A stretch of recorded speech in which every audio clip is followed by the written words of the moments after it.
Bismillahirrahmanirrahim. Assalamu alaikum. Students, today we will start the chapter number 1 of the science book, and the title of this chapter is ecology. So ecology is actually the study of the ecosystem. Now the question that arises in your mind, that what is ecosystem?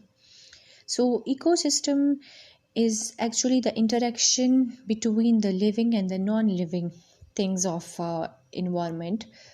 Okay, in our daily life, if you look at the random things, so there are a lot of animals in our surrounding, and there are also a lot of animals that we can't see from our naked eye.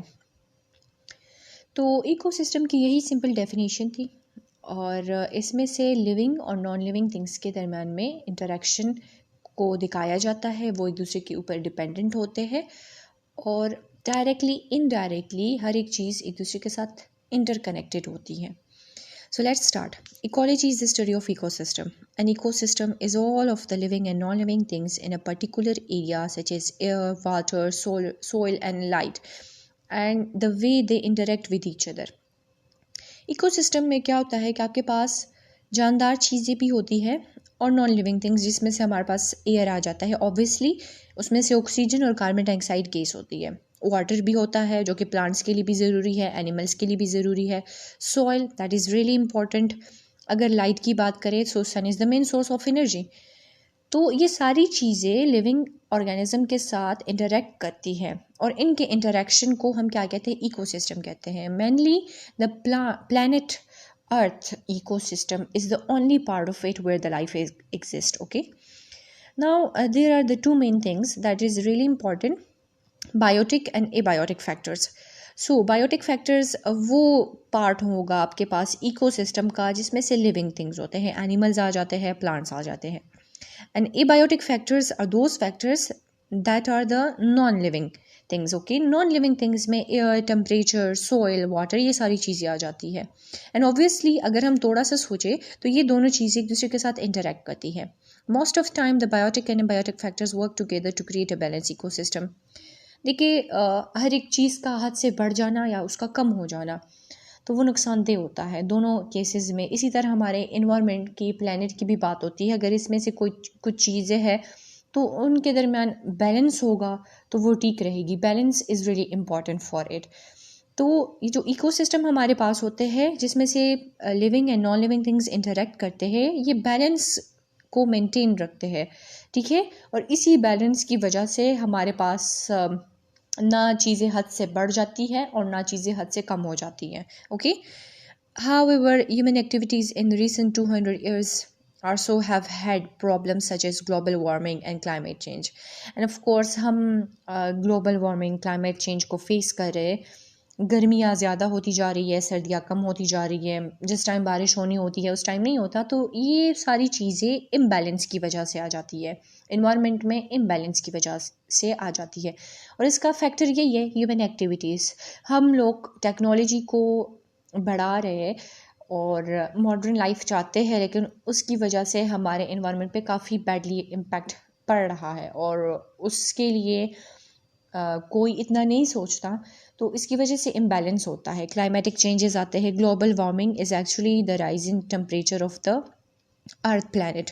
The picture below shows some biotic and biotic factors that can affect ecosystem. इसी diagram में आपको दिखाया गया है living and non living factors जो कि ecosystem के होते हैं। तो क्लाइमेट, किसी जगह पर बहुत ज़्यादा गर्म होता है, किसी जगह पर हवाएं चल रही होती है, किसी जगह पर नॉर्मल होता है। लैंडस्केप की अगर हम बात करते हैं तो हिल साइड पर और क्लाइमेट होता है, कोस्टल रीजन पर और होता है। आपके पास, आप लोगों ने देखा भी होगा, ठीक है। सॉइल की अगर आप बात करते हो तो सॉइल के हमारे पास 3 टाइप्स होते हैं, clay, loam and sandy soil. उसमें से क्ले आपके पास ज़्यादा टाइम तक पानी को होल्ड करता है, कीचड़ जिससे बर्तन वगैरह भी बनाए जाते हैं उसमें ज़्यादा पानी होता है। अगर सैंडी सॉइल की बात की जाए तो उसमें से वाटर ज़्यादा टाइम तक मेंटेन नहीं रहता, वो बह जाता है। And the loam is the very best fertile soil, ठीक है। अगर हम इसको दरख्त उगाने, पौधे उगाने के लिए यूज़ करें तो ये काफ़ी बेस्ट होता है, क्योंकि इसमें से एडिकेट लेवल होता है वाटर का। अच्छा, आपको एनिमल, ह्यूमंस और प्लांट्स के बारे में बताया गया है। तो प्लांट्स भी compete करते हैं लाइट एंड वाटर के लिए। अगर जिस प्लांट को वाटर एंड लाइट ज़्यादा मिल रही है तो वो अच्छे से ग्रो करेगा, जिस प्लांट को नहीं मिल रही है तो उसकी इतनी ग्रोथ नहीं होगी। इसी तरह एनिमल्स भी स्पेस के लिए, फूड के लिए compete करते हैं। ह्यूमन एक्टिविटीज़ तो ज़्यादा क्या करती है, इफ़ेक्ट करती है। और अगर हम यानी फॉरेस्ट की कटिंग हो रही है, कंबशन हो रहा है, बहुत सारी ऐसी चीज़ें हैं जिसकी वजह से हमारे एनवायरनमेंट पर बहुत ज़्यादा बुरा असर हो रहा है। तो इस डायग्राम में आपको ये समझाया गया है।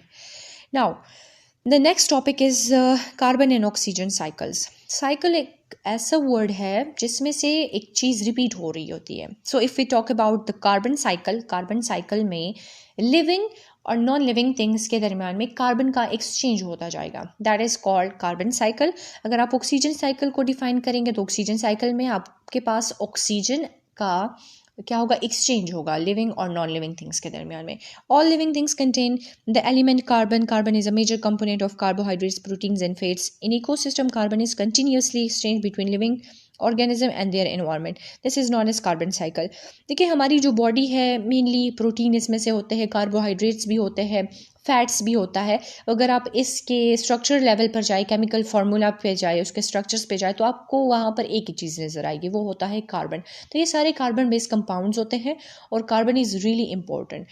ठीक है, तो हमारी अपनी बॉडी का और एनवायरनमेंट के साथ कार्बन का एक्सचेंज होता है। हम ऑक्सीजन को इनटेक करते हैं, कार्बन डाइऑक्साइड को एक्सहेल कर लेते हैं, ये एक्सचेंज होता रहता है।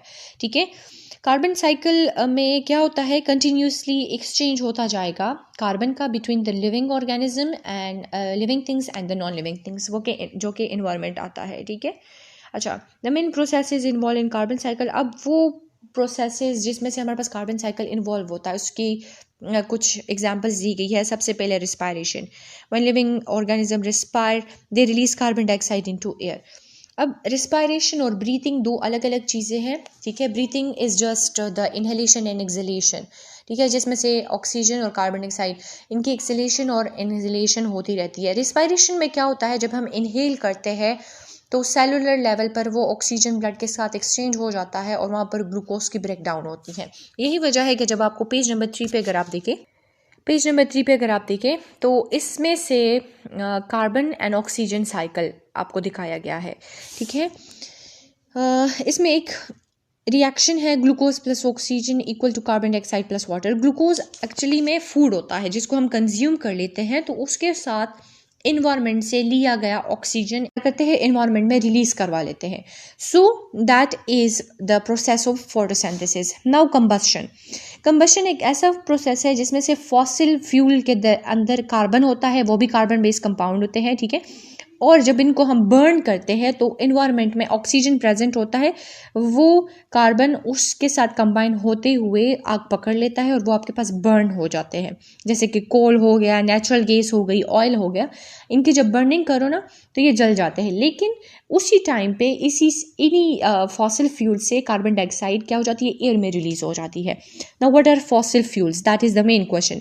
फॉसिल फ्यूल्स आपके पास वो कंपाउंड्स होते हैं इनके अंदर कार्बन होता है। अब फॉसिल फ्यूल कैसे बनता है, जब प्लांट्स और एनिमल्स की डेड बॉडीज मिलियन ईयर्स तक क्या होती है, जो सॉइल होती है उसके अंदर बरीड रहती है, तब क्या हो जाता है कि उनकी तोड़ फोड़ हो जाती है, बैक्टीरियाज कंधे, फंजाई, माइक्रोब्स होते हैं, उनकी तोड़ फोड़ कर लेते हैं। और उसी टाइम पर हमारे पास ये कोल, नेचुरल गैसेस, जितनी भी चीज़ें हैं हमारे पास आजकल मौजूद है इन्हीं फॉर्म्स में, ये बहुत साल पहले प्लांट्स और एनिमल्स की डेड बॉडी से, उनकी डिकम्पोजिशन के प्रोसेस के बाद से हमारे पास बन गई थी।